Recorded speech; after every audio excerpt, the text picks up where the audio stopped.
We understand that that particular dialogue between various crime fighters, CPF, the MEC, including police, that was meant to tackle the scourge of gang violence was indeed held with various community members present.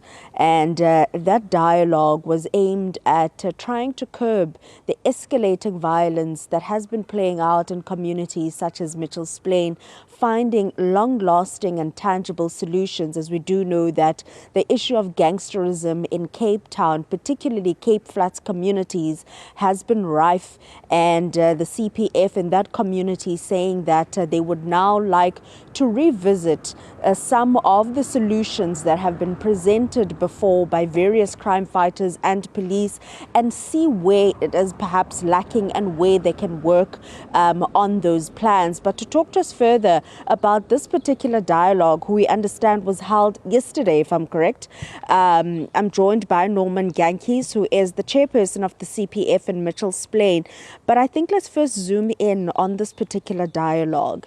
We've seen dialogues and imbizos held in Mitchell's Plain before, bringing in crime fighters under one roof to talk about the issue of gangsterism.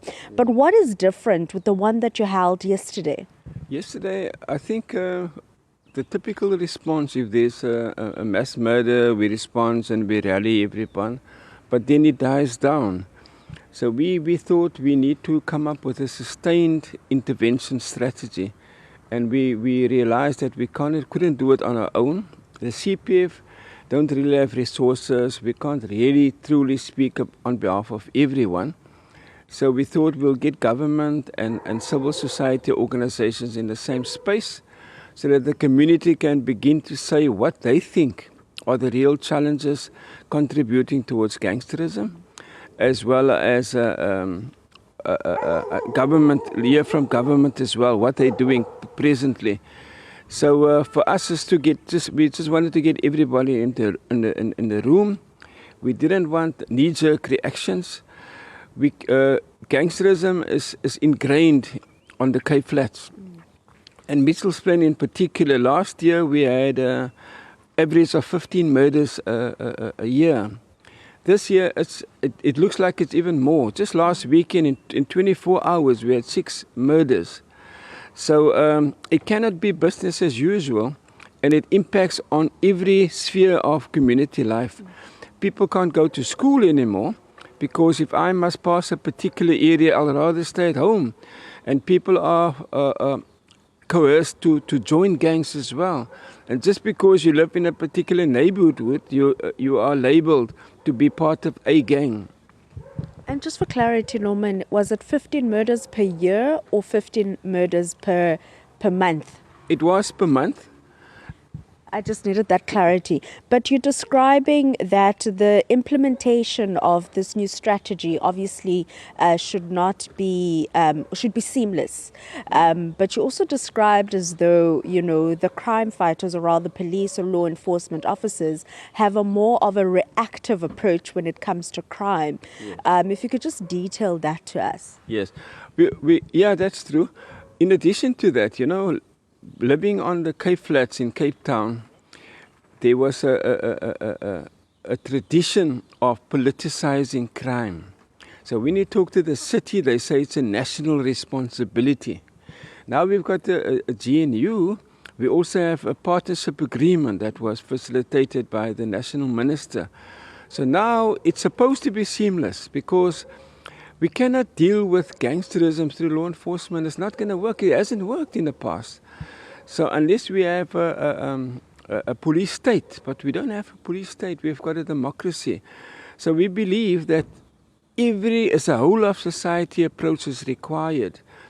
And so we need to have a sustained and totally integrated intervention. So yesterday it was essentially the community. Although we had some government there, it was essentially the community talking about the issues that affect them and what they think ought to be done about gangsterism. So now we must now develop and fine-tune this document and then engage with government And not just, like I said, the city or national, it must be all spheres of government, so that they can decide where to locate this particular program. And then also how it's going to be resourced. Because we don't have the capacity and sometimes not even the skills to implement programs. Norman, I'm going to go to, at the backdrop of this dialogue of tackling gangsterism head on, we have run a poll as Newzroom Afrika asking, residents or South Africans what they think. Some indicating, and we've had this conversation before, that perhaps, roping in SANDF might be a solution. Being a crime fighter in a community like Mitchell's Plain, what do you think could be an immediate solution to just quelling the gang violence, to allow this implementation of this document that you speak of? We're not against the involvement of the army per se, but it's a little bit abnormal. But if we want just to stabilize the situation, it might be a solution, in the meantime. But it's the whole of society. But we should, as a community, should become intolerant towards gangsterism. In certain parts of the community, it's still tolerated. It only becomes a problem if I'm personally affected. So the culture of gangsterism needs to be addressed. And yes, law enforcement is a very important component, but I don't believe it's the most important component. We've got truancy. We've got massive truancy. We've got school dropouts in Mitchell's Plain. There's a lack of facilities. The city has got cameras, and the CBD of Cape Town is one of the safest CBDs in the country. But Mitchell's Plain and areas such as Mitchell's Plain don't have these cameras. Or we do have cameras, but it's not in the areas mostly impacted with gangsterism. So if everyone can just work together, I believe the solution is there. If we all work together, we do a joint implementation and we monitor, then I think we're going to make a difference. How is the relationship between police and the community, also taking into account that, in the recent year alone, police have disciplined and have removed or fired rather 6 police officers in the Mitchell's Plain police station for having a hand in committing crime and having firearms that were stored at the police station make their way back into the community. So how is that relationship when you speak about a whole of society approach and obviously the community having to trust the very same police officers? Yes. Nationally, I think the level of trust, I think it was 27% when it was surveyed.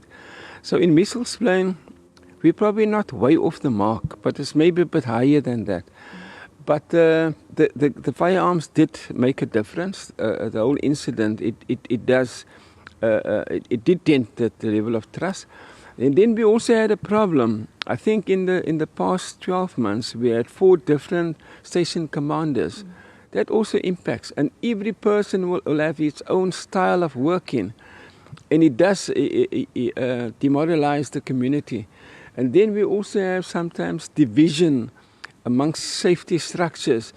And this is then also fueled by the management style of certain of the station commanders. So yes, the trust level is very low, but I believe we can do something about it by holding hands and working together. This document, Norman, I'd like to think that you're quite confident about it, that you are going to be working on fine-tuning and then implementing as the various crime fighters, but also various government spheres. What is different from this dialogue than the ones we've had previously when we speak about gangsterism in communities such as Mitchell's Plain? Okay. So you're correctly saying it's a dialogue. So we were talking and we identified some key interventions, right? But it's not cast in stone here. So there's going to be a lot more consultation within the community and also with government. And then we'll come up with something that everybody can own. And so I believe that The different thing is that there's an understanding that you need an integrated approach. That's different. It also needs to be sustained, and you cannot parachute a strategy on the community. You need to involve the community, and that's also making a difference. Like, for instance, we've got in the Western Cape, we've got a Western Cape safety plan, but we don't know about it, we were never consulted. So at least there's an acceptance by POCs that there needs to be consultation, and that document needs to be reviewed.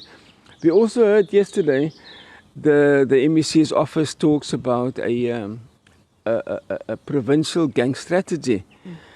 And I must say it was very flimsy, because it looks like it talks about LEAP. And LEAP is, I think they get hundreds of millions of rand.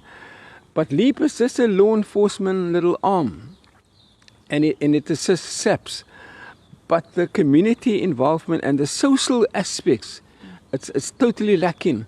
So I trust that the Western Cape government will also give an opportunity for community organizations, such as Mitchell's Plain, the CPF, to give input to a provincial gang strategy, so that it can be implemented across the board, especially in the areas greatly impacted by gangsterism. That was going to be my follow-up question, but seeing that you've touched on that just recently, I know it's communities outside of Mitchell's Plain. We've had 12 people die, all related to gang violence in a space of 48 hours.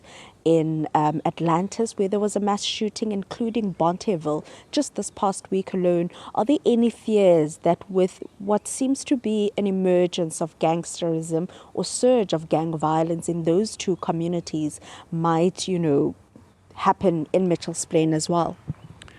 Well, we've experienced that already. It's nothing new to us. Maybe there was, I think there were 6 people murdered in the one incident, or 7. We've had similar incidents. Maybe it wasn't. Maybe it was 4. Maybe it was 3. But we have mass shootings on a regular basis. So we're not. It's not nothing. It's going to be nothing different to us. But the sad thing is, this week, a 13-year-old boy was killed, and I was reliably informed that he was a gangster. So I'm very worried when recruitment starts at the primary school level already, and this is a season, it appears, where gangs want to capture the bigger share of the market. So we're going into the season where there's going to be more money around.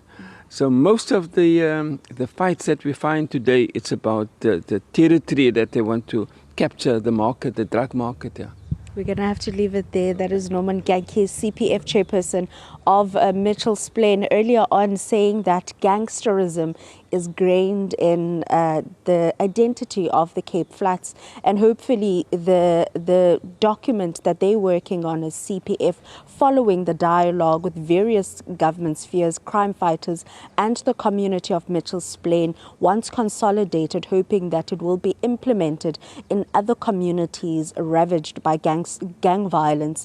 And we also heard now from the CPF chairperson that they are hoping that the gangsterism plan from provincial government is a bit more concrete and has input from not only crime fighters but the communities that live in these gang-prone areas, that could possibly see a difference in the implementation of that particular strategy when it comes, or rather bringing in the community and having them have a voice in solution finding, long-lasting solution finding when it comes to the scourge of gangsterism plaguing the Cape Flats.